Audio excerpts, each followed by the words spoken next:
Vers 14h30, c'est un balai de voitures de police qui entre rue Max Rose. Dans l'une d'entre elles se trouve Mohamed Abrini, le troisième homme qui, le 22 mars, accompagne les deux kamikazes de Zaventem. Les véhicules, encadrés par un hélicoptère, s'arrêtent en face de l'immeuble d'où sont partis les trois individus pour commettre les attentats. Le chauffeur de taxi serait lui aussi présent à cette reconstitution, qui peut alors commencer.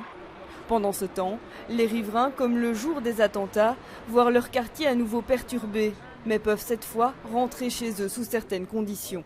L'avantage de la première fois, c'est que maintenant on puisse rentrer puis sortir, mais on doit être fouillé et donner nos cartes d'identité. Mais pour ces habitants, difficile de s'habituer à cette présence policière et médiatique. Je viens d'emménager ici, donc je me dis que j'aurais mieux fait de rester là où j'étais. Tout à l'heure, je dois encore expliquer à mon fils pourquoi on ne peut pas rentrer à la maison. Donc, Il est stressé ? La dernière fois, il a été stressé, oui.